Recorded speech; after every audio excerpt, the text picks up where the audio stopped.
Since moving to civilian government in 2011, the Republic of the Union of Myanmar has rapidly pursued economic liberalization.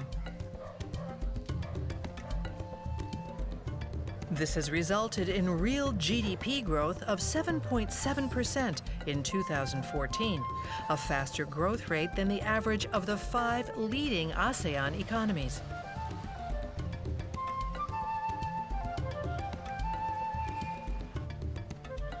A construction boom is underway in the capital, with commercial facilities and apartments springing up everywhere. This woman started working in the construction industry 26 years ago. Her name is Frawadi, and she now runs 3 companies.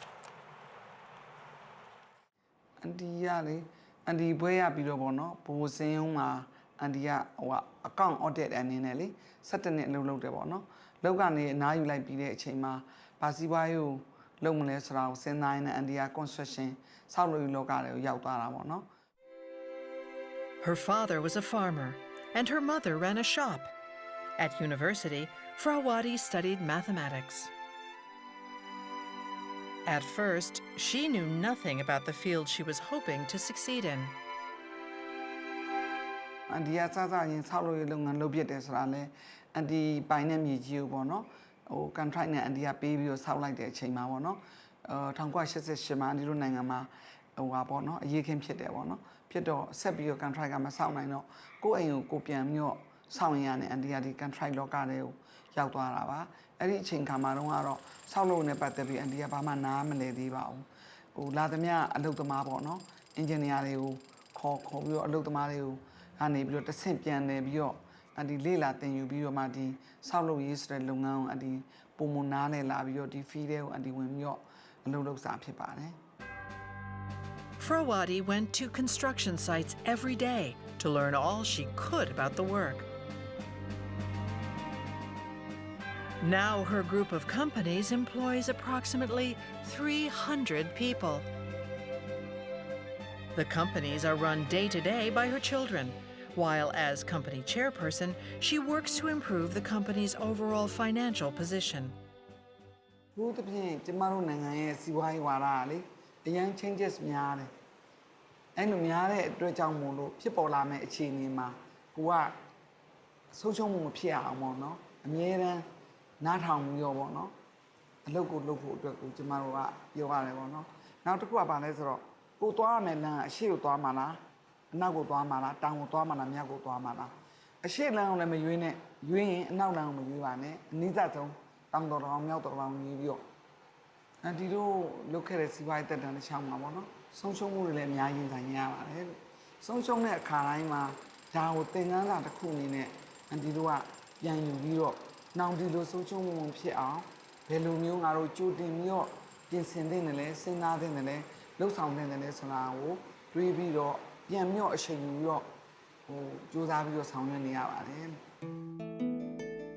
Her companies are now building major condominium blocks and various other projects in Yangon.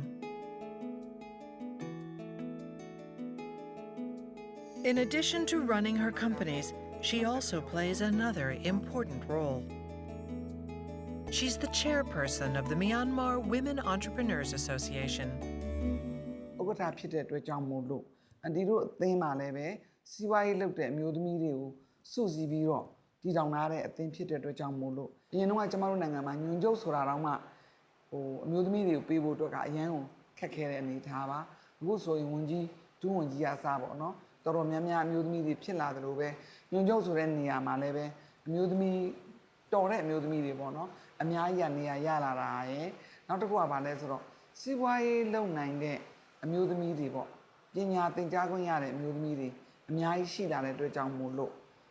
Di Chini, Pianlea, see why he looked at Mudi, Miai portrait lare. Now Nanganoa leve, Mudi, see why he looked at Apibare. The Myanmar Women Entrepreneurs Association works to promote the exchange of ideas and cooperation among female entrepreneurs, providing opportunities for learning while helping female entrepreneurs expand their businesses internationally. And in a Leshibono, ဒီပြီးခဲ့တဲ့အနည်း20လောက်တည်းကအမျိုးသမီးစီးပွားရေးဆောင်ရှင်များအသင်းမှာဝင်ပြီးအလုပ်လုပ်တဲ့ခါကျတော့နိုင်ငံတကာနဲ့ဆက်ဆံရတဲ့အတိုင်းအတာတွေပေါ့နော်ရခဲ့တဲ့သင်ယူခွင့်တွေအန်ဒီတို့ရဲ့ကိုယ်ပိုင်လုပ်ငန်းတွေမှာအန်ဒီတို့ကပြန်လည်ပြီးတော့အသုံးချဖို့အတွက်အခွင့်အရေးတစ်ခုအနေနဲ့ရရှိခဲ့တယ်ပေါ့နော်အန်ဒီသူတို့တွေကအခုလက်ရှိပေါ့နော် management နဲ့ပတ်သက်တာအောင် financial control နဲ့ပတ်သက်တာအောင် technology နဲ့ပတ်သက်တာအောင်သူတို့တွေကအန်ဒီတို့တွေပို့ပြီးသင်ယူခွင့်ရတဲ့အတွက်ကြောင့်မလို့အများကြီးအထောက်အကူဖြစ်တဲ့အတွက်မိသားစုရဲ့စီးပွားရေးရပေါ့နော်ဒီလိုရပ်တည်နိုင်တာလို့အန်ဒီကဖြေချင်ပါတယ်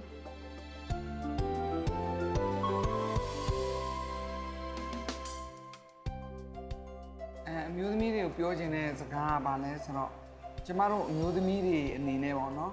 ဘယ်နိုင်ငံမှာရှိတဲ့အမျိုးသမီးပဲဖြစ်ပါစေသူတို့မှာစွမ်းအားအပြည့်ရှိပါတယ်အဲ့ဒီစွမ်းအားကိုအသုံးချပြီးတော့နော်ကိုယ့်ရဲ့မိသားစုကိုယ့်ရဲ့မြို့နယ်ကိုယ့်ရဲ့တိုင်းကိုယ့်ရဲ့တိုင်းပြည်အတွက်အကျိုးရှိတဲ့အမျိုးသမီးတစ်ယောက်ဖြစ်အောင်လို့ကြိုးစားကြစေချင်ပါတယ်လို့မှာချင်ပါတယ်The Myanmar Japan Center for Human Resources Development, known as the Japan Center, was founded in 2013 to support working women, as well as those planning to start a business.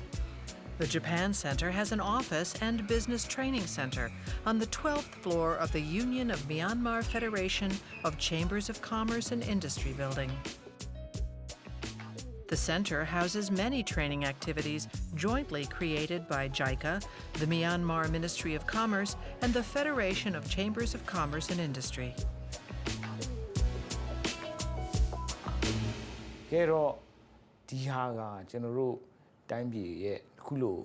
new era of economic development เนาะစီးပွားရေးဖြစ်ပေါ်တဲ့အချိန်မှာအင်တန်ရေးကြီးပါတယ်။ဘာလို့ဆိုတော့ကျွန်တော်တို့ရှိမှလူသားရင်းမြစ်တော့ရှိတယ်။เนาะ skill development ကိုခေါ်တယ်เนาะကျွမ်းကျင်တဲ့လူသားရင်းမြစ်တွေဖွံ့ဖြိုးတိုးတက်ဖို့ကျွန်တော်လုပ်သားတွေအများကြီးလိုအပ်နေသေးတယ်။ဒါ skill development တွေဒီအခုဒီနေ့မြန်မာဂျပန်စင်တာကလမ်းဖွင့်တဲ့သင်တန်းတွေဒီเนาะကျွန်တော်တို့က senior နဲ့ middle level management เนาะဆိုတဲ့သင်တန်းသားတွေเนาะအဆင့်မြင့်တဲ့အလယ်လတ်သင်တန်းသားတွေအတွက်ကိုဒါလာရောက်ပြီးတော့ဖွင့်လှစ်ပေးတယ်เนาะဒီ The Japan Center's business courses are extremely popular, and they tend to fill up quickly.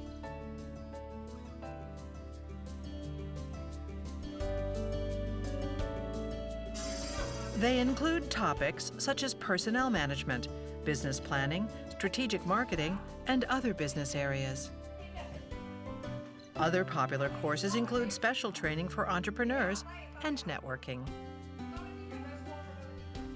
Japan Center staff also hold seminars in other regions, and students can attend various programs to learn business essentials. ဒီထဲမှာအမျိုးသမီးနော်လာရောက်တဲ့အမျိုးသမီး percentage ကဒီ50% လောက်ကျော်ပါတယ်နော်53လောက်ရှိပါတယ်နော်နောက်တစ်ခါကျတော့ဒီ age တွေနဲ့ပေါ့နော်အသက်နေရာကြည့်မယ်ဆိုလို့ရှိရင်26နဲ့35ကြာကျွန်တော်တို့ကအများဆုံးတွေ့ရတယ်နော်အထူးသဖြင့်တော့ကျွန်တော်တို့ဒီမှာအခုလိုဟိုပေါ့နော်အမျိုးသမီးတွေပို့ပြီးတော့ဟိုစွမ်းသက်တက်မှာနဲ့ဒီနိုင်ငံရေးရောเนาะစီးပွားရေးပိုင်းပါလာဖို့ဆိုတာကျွန်တော်ရှိမှာ education ကအရေးကြီးပါတယ်เนาะဒါတွေကနောက်တစ်ချိန်မှာစီးပွားရေးခေါင်းဆောင်တွေတော့နိုင်ငံရေးဟိုဆက်လက်ပြီးတော့အမျိုးသမီးတွေစွမ်းသက်တက်မှာနဲ့နိုင်ငံရေးစီးပွားရေးမှာဟောနော်ဥဆောင်ပေါ်ထွန်းလာမယ်လို့မျှော်မှန်းပါတယ် However, while an increasing number of women in Myanmar are becoming involved in business, the traditional system of gender-determined roles still remains. Many women are unable to find employment despite receiving an education, and the number of women who reach decision-making positions is extremely small.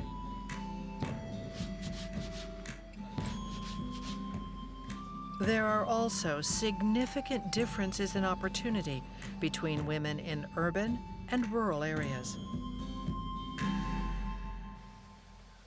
Although it is traditionally difficult for women to take decision-making roles, Myanmar's female entrepreneurs are starting to take action. Kin Nini So started a business in 2011 with 4 other people. They launched a travel company called Marco Polo. They took the plunge immediately after Myanmar's democratization. Following the transition to civilian government, more foreign tourists began to arrive, and the travel business seemed to have a bright future. ကျမတို့စထောင်တဲ့အချိန်မှာတော့အရန်ကိုခက်ခဲခဲ့တယ်လို့ပြောလို့ရတယ်2009လောက်ကကြာခဲ့တယ်ပေါ့နော်2009လောက်မှာတော့မြန်မာပြည်က tourism အခြေအနေမကောင်းခဲ့ဘူးဒါပေမဲ့ကျမတို့စထောင်တဲ့အချိန်မှာကျတော့ tour travel and tour တွေအများကြီးဖြစ်သွားပြီ Despite their difficulties, she and her colleagues decided to launch a new business. ဝါသနာပါတယ်ပြီးတော့မြန်မာပြည်မှာလည်းဒီလိုအပ်နေတဲ့တနေရာပေါ့ sustainable shooting တစ်ခုလည်းလိုနေတယ်ပေါ့ခရီးသွားလုပ်ငန်းတွေမြန်မာပြည်မှာတော့အများကြီးရှိတယ်ဒါပေမဲ့လည်းအဲ့လို eco tourism ဘိုင်းကိုဦးစားပေးတဲ့လုပ်ငန်းကလည်း With the cooperation of villagers from some of Myanmar's over 130 minority groups, the company began planning tours that introduced travelers to the country's nature, culture, and history. ဆိုတော့ကျမလုပ်ချင်တဲ့အလုပ်က business ကိုလုပ်တယ်ကျမတို့ငွေရှာရုံပဲမဟုတ်ဘူးကိုယ့်ရဲ့ community ကိုဘယ်လောက်အကျိုးပြုမလဲပေါ့ tourism ဆိုတာကိုဘယ်လိုပြောမလဲကိုကနေပစ္စည်းတစ်ခုထုတ်လိုက်တာမျိုးမဟုတ်ဘဲနဲ့မြန်မာပြည်မှာကျမတို့ tourism လုပ်တယ်ဆိုတာဒီတိုင်းပြည်ရဲ့ဟိုဘယ်လိုပြောမလဲ resource တွေပေါ့နော်သူ့ရဲ့နေရာတွေကိုကျမတို့ကရောင်းစားတာပေါ့နော်ပြောမယ်ဆိုရင်အဲ့တော့တနည်းတလမ်းအဖြစ်တော့ကျမတို့ကဒီနိုင်ငံရဲ့နေရာဒေသတွေကိုကျမတို့ကရောင်းတယ်ပြီးတော့ပတ်စံရှာတယ်အဲ့ဒီခါကျတော့ကျမတို့ရဲ့ concept ကဒီလိုမျိုးဖြစ်တဲ့အတွက်ကြောင့်ကျမတို့ဒီပြည်သူတွေကိုအများဆုံးအကျိုးပြုနိုင်အောင်မယ်ပြီးတော့ tourism ကလည်း Tourists are encouraged to learn about the region's resources. And for local people, protecting and introducing the natural environment and their culture is a way to earn income. These community nurturing eco-tours were the brainchild of Kin Nini So. Today, the company earns around twice the sales revenue it did when it was founded in 2011. However, there are still many problems. ခုကျမတို့တွေ travel center စလုပ်တဲ့အခါကျတော့ကျမတို့တွေနဲ့ဧည့်သည်တွေနဲ့အရန်တက်ရတဲ့ကိစ္စပေါ့အဲ့တော့ဘာလဲဆိုဟိုတယ်ဈေးတွေကြီးတာဧည့်သည်တွေကိုဟိုတယ်မပေးနိုင်ဘူးသူတို့တောင်းတဲ့ဟိုတယ်တွေလည်းမရဘူးဆိုတော့ကျမတို့ကတိုးတော်တော်များများကိုလက်လွတ်လိုက်ရတယ် In Myanmar, hotels are significantly more expensive than in other ASEAN nations. What's more, hotels tend to prioritize major travel companies that can bring them a large number of guests. That makes it difficult for small and medium-sized businesses like Kin Nini So's to compete. Amid these challenges, she and her colleagues carefully research hotels before doing business with them, so their customers can enjoy a safe, comfortable stay. Kin Nini So's decision to enter the travel business was inspired by her love for foreign languages, which she learned from her mother. She loved to learn, and she studied a number of different languages. She studied not only English, but also Arabic, Italian, Spanish, and French. She was so talented with languages that she even worked as a language school teacher at the age of just 17. Kin Nini So thought the travel business would be the best place for her to make use of her language skills. ကျမရဲ့ business idea ပေါ့နော်ကျမတို့တယောက်ချင်းသွားနေမယ်ဆိုလို့ရှိရင်ခရီးကိုအကြာကြီးသွားရတယ်ပေါ့လူတယောက်ဘယ်လောက်ကြီးပဲထက်မြက်တယ်ပဲပြောပေါ့ဘယ်လောက်ကြီးပဲတော်တယ်ပဲပြောငွေချင်းအင်အားနဲ့ပဲဖြစ်ဒီလိုမျိုးဟိုဟာဘယ်အပိုင်းပဲဖြစ်ပေါ့နော်ငွေကြီးရောလူအားညံအားအကုန်လုံးပေါင်းတဲ့အခါကျတော့ဒီတစ်ခါလဲကျမတို့အဲ့လိုအုပ်စုလိုက်ပေါင်းပြီးလုပ်လိုက်တဲ့အခါကျတော့ကျမတို့တယောက်ချင်းသွားနေတဲ့ဟာထက်အနှံ့အများကြီးကျမတို့ပို့သွားနိုင်တယ်လို့ကျမယုံကြည်လို့ပါဆိုတဲ့အခါကျတော့ကျမရဲ့ကိုယ်ပိုင်ငငယ်လေးတွေကကိုကဒီ freedom ကိုအရန်ကြိုက်တဲ့အခါကျတော့ကိုယ်ပိုင် business ကိုလုပ်ဖြစ်သွားတယ်ပေါ့ကိုအောက်မှာလုပ်တယ်ဆိုလို့ရှိရင်ကိုသူတို့ကိုကြည့်ရမယ်နားထောင်ရမယ်ပြီးတဲ့အခါကျတော့သူတို့ရဲ့ပုံစံတွေတိုင်းလိုက်ရမယ်ပေါ့နော်အဲ့လိုမျိုးဆိုတော့ကိုကငငယ်လေးတွေကမှ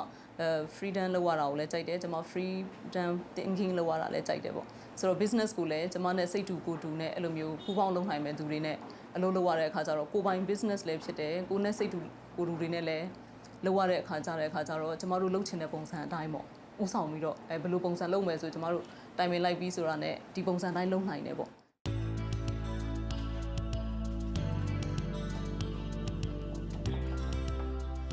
Women who work from morning to evening are supported by their families. Her husband was one of her foreign language students.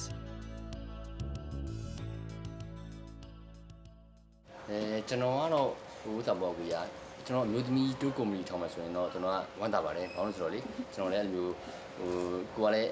တူလုပ်ငန်းတွေမှာလုပ်နေတဲ့လူကြောက်ဆိုတော့လေဒါတူအောင်မြင်အောင်လို့ရှင်လဲဘာပြောကျွန်တော်လည်းနောက်ပိုင်းတူနဲ့တူလုပ်လို့ရတယ်ဆိုတဲ့အနေအထားမျိုးတွေတခုပေါ့ဗျာ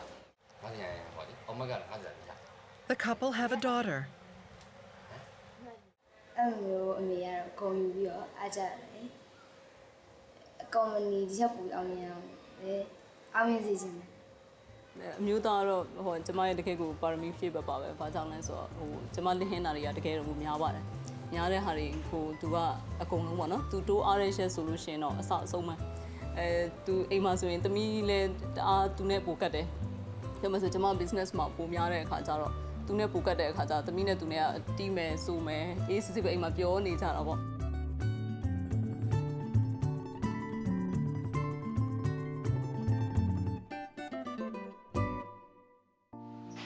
Her private and professional life seemed to be going smoothly, but her company faces many obstacles. တပြီးတော့ကျမတို့မှာအကူအညီမရှိတာကအခက်ဆုံးပဲပေါ့နော်။ဘာကြောင့်လဲဆိုတော့ကျမတို့9ယောက်ရှိတဲ့အခါကျ idea တွေကတော့အများအားဘာလုပ်ချင်တယ်ဆိုတာတွေကအများအားရှိတယ်။ဒါပေမဲ့အများအားအချိန်တစ်ခုစောင့်လိုက်ရတဲ့အားမျိုးတွေရှိတယ်ပေါ့။အဲ့ဒါတော့ကျမထင်ပါတယ်ကျမတို့အခုကြုံရတဲ့အထက်မှာအခက်ဆုံးပဲပြဿနာပေါ့နော်။ဟိုတဖြည်းဖြည်းနဲ့တော့ပြောင်းလာမယ်လို့ယုံကြည်ပါတယ်။ 4 years into the business, she's determined to keep on learning.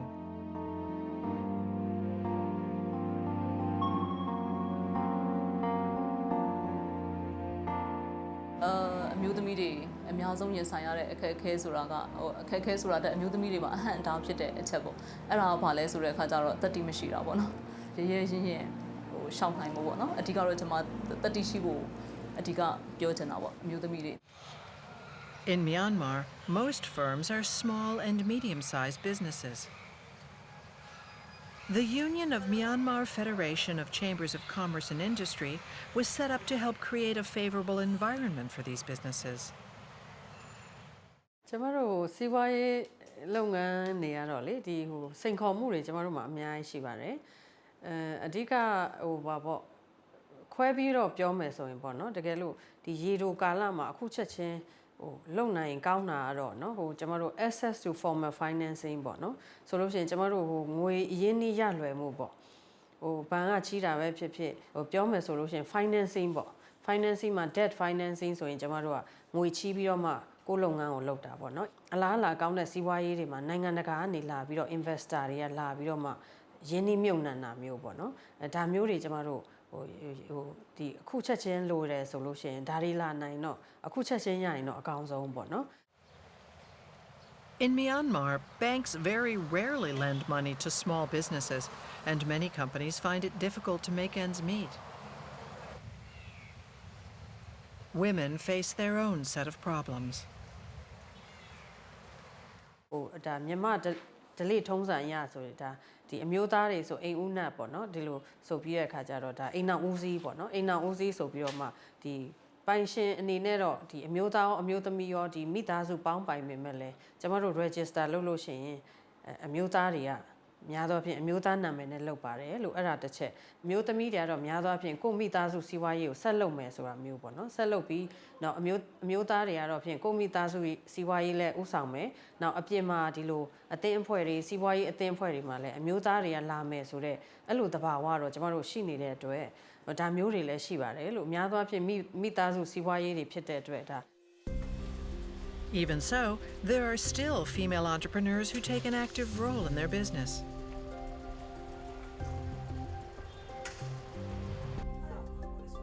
This office is a room in an apartment building. Watching over the female employees is Tin Tin Set. Although her husband is nominally head of the company, she is responsible for day-to-day operations. ကျမစီးပွားရေးလုပ်ငန်းအနေနဲ့ဆိုလို့ရှိရင်ဆေးကုမ္ပဏီဆေးဝါးတင်သွင်းတဲ့လုပ်ငန်းနဲ့ဆေးဝါးကိုဈေးကွက်ကိုဖြန့်ဖြူးတဲ့လုပ်ငန်းကိုလုပ်ပါတယ်။ နောက်တစ်ခုကကြတော့ကားငှားလုပ်ငန်းဖြစ်ပါတယ်အဲ့ဒီစီးပွားရေးလုပ်ငန်းတစ်ခုကိုကျွန်မဦးစီးလျက်ရှိပါတယ် This is her car rental business. The company has 120 vehicles in 2 parking lots on the outskirts of the city. The principal customers are foreign companies. Prices depend on the type of vehicle, but the cheapest rents for $1,500 a month, including a driver 6 days a week. To cut costs, all of these cars were purchased at auction.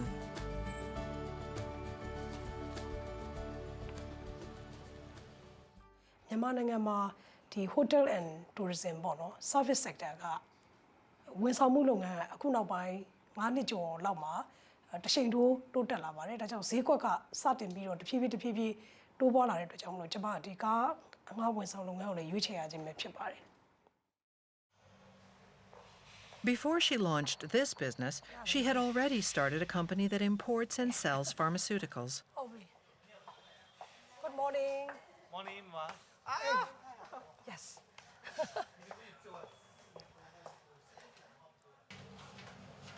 There were very few pharmaceutical companies in Myanmar, so she sensed an opportunity.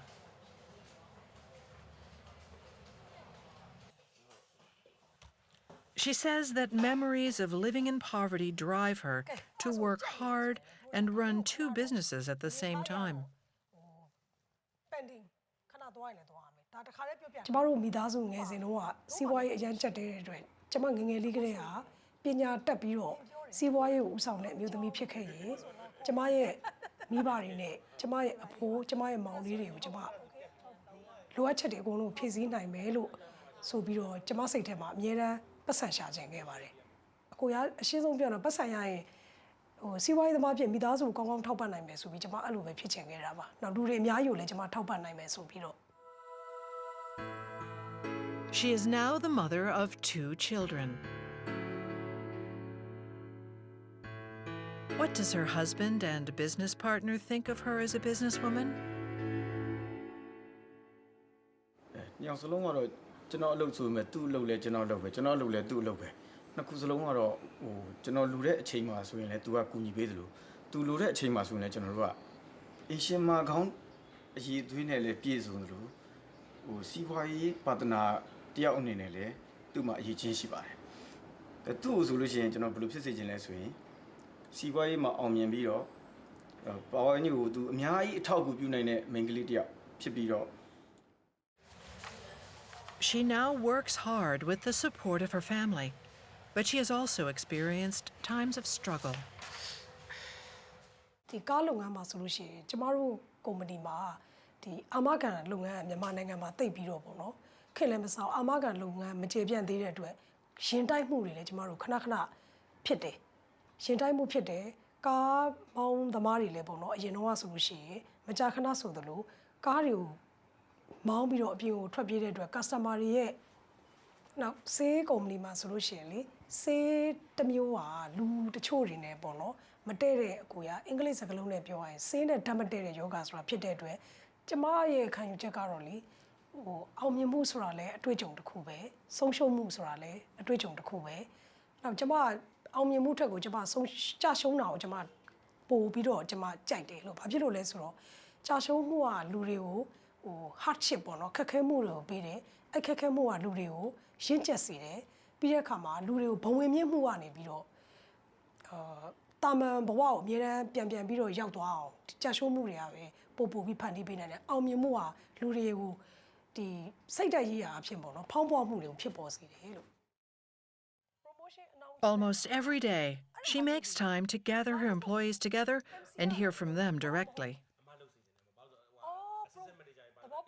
အဲ့ဒီလုပ်ငန်းခွင်တွေကအတန်ဒီပေါ်မှာပဲကျမတို့ရဲ့ရှေ့ဆက်ဆုံးဖြတ်ရမယ့်ကိစ္စရပ်တွေက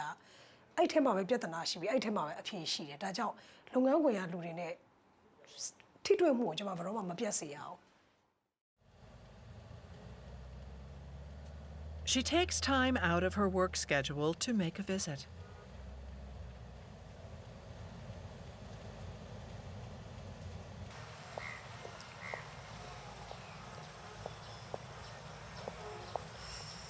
She's going back to where it all began.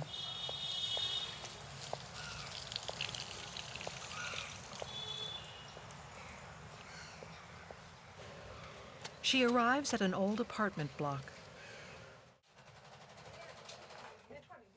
This is where she lived as a young girl.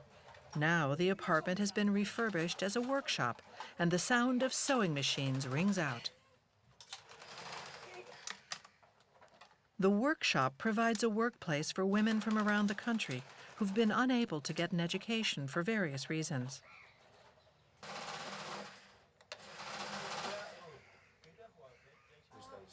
They're making colorful bags.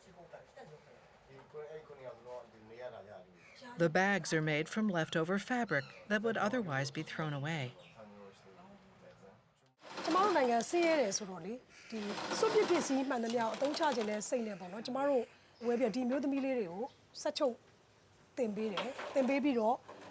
သူတို့ကဒီအိတ်တွေကိုအဲ့ဖြတ်စာလေးတွေနဲ့ချုပ်တယ်ပေါ့နော်အဲ့အတွက်သူတို့ဝင်ဝင်ရတယ်ဝင်ဝင်ရတော့သူတို့မိသားစုတွေကိုထောက်ပံ့နိုင်တယ် She says that despite the opposition of her mother, she once used to walk the streets selling fabric. She sold it to fund her own education. Tin Tin Set kept the old family home so that she does not forget where she came from. ဟိုဒီအိမ်ကကြတော့လေကျမတို့ကဟိုဒီအိမ်မှာပဲကြီးပြင်းပြီးတော့လေကျမတို့မောင်နှမက3ယောက်စလုံးကဒီအိမ်ကနေပြီးတော့ပဲပညာသင်ခဲ့ရတယ်ဆိုတော့ဒီနေရာလေးကိုကျမအဖေဆုံးသွားတာလေဒီအိမ်မှာပဲဆုံးသွားတယ်ကျမအဖိုးကလည်းဒီအိမ်မှာပဲဆုံးသွားတယ်ကျမမောင်အငယ်ဆုံးကိုလည်းဒီအိမ်မှာပဲမွေးခဲ့တယ်ဒါကြောင့်မလို့ဒီအိမ်လေးကကျမတို့အတွက်အမှတ်တရဖြစ်စေတဲ့နေရာလေးဖြစ်တယ်ပေါ့နော်အဲ့အတွက်ကြောင့်မလို့ဒီအိမ်ကိုဒီလိုသိမ်းထားပြီးတော့ဒီအလုပ်ကိုလာလုပ်ခြင်းအပြင်ကျမရဲ့ငယ်ဘဝကိုကျမအောက်ခြေကနေပြီးတော့ရုန်းကန်ခဲ့တဲ့ဘဝကိုဘယ်တော့မှမမေ့အောင်ကျမဒီမှာလာပြီးအမြဲတမ်းအလုပ်လုပ်တာပဲဖြစ်ပါတယ်လို့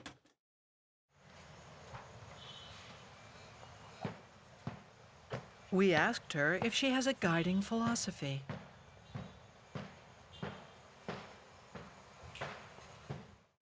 ဟိုကျမအခုလို့ပေါ့နော်လုပ်နေတဲ့ဟာတွေအကုန်လုံးကလည်းဒီပတ်ဝန်းကျင်ကအသိမပြုမှုတွေအပေါ်မှာကျမဘယ်တော့မှနားထောင်နေမရှိဘူးကျမရဲ့ကိုယ်တယောက်တည်းပေါ့နော်ကိုယ်တယောက်တည်းမဟုတ်ကိုယ့်ရဲ့ဒီ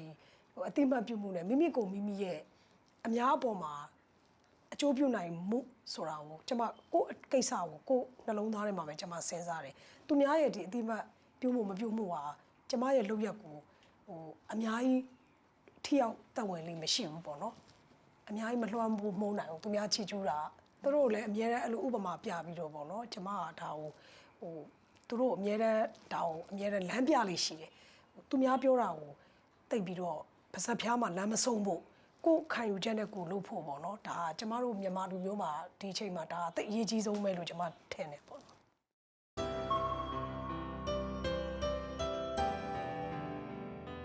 အဲ့တော့ကျမအမျိုးသမီးတွေကိုမှာချင်တာကကိုlimit လုံးမထားစေချင်ဘူးကိုကဒီထက်မကအများကြီးလုံနိုင်တယ်ဆိုတဲ့စိတ်နဲ့ကိုယ်စိတ်ကိုဖွင့်ပြီးတဲ့အခါမှာလုံနိုင်တယ်ဆိုတဲ့စိတ်နဲ့တစ်နေ့ကိုနည်းနည်းတိုးပြီးတော့လုပ်ကြည့်ပါလုပ်တဲ့အခါမှာလည်းဘဝကိုအကောင်းမြင်တဲ့ဘက်ကနေပြီးတော့ဒီတွေးပြီးတော့ပေါ့နော်အကောင်းမြင်တဲ့ကိစ္စရပ်နဲ့ကြည့်ပြီးတဲ့အခါမှာဖြစ်မလာခဲ့ရင်လည်းဒါမိမိတို့အတွေ့အကြုံတစ်ခုပဲဖြစ်ပါတယ်ဒါကြောင့်အကောင်းမြင်သောဘဝနဲ့မိသားစုနဲ့အတူတူနောက်မိသားစုဆိုတာလည်းအင်မတန်အရေးကြီးပါတယ်ဒါကြောင့်မလို့ကျမတို့ရဲ့ဘဝတွေကိုကောင်းမွန်သောအပြုသဘောဆောင်တဲ့အတွေးအခေါ်နဲ့ကိုယ့်ရဲ့စိတ်ကိုငါတို့ဒီအမျိုးသမီးဖြစ်တယ်မလုံနိုင်ဘူးဆိုတဲ့စိတ်ကိုချုပ်နှောင်မထားဘဲနဲ့ Myanmar continues to grow as liberalization and deregulation provide momentum. And the strength of female entrepreneurs will help Myanmar achieve economic development.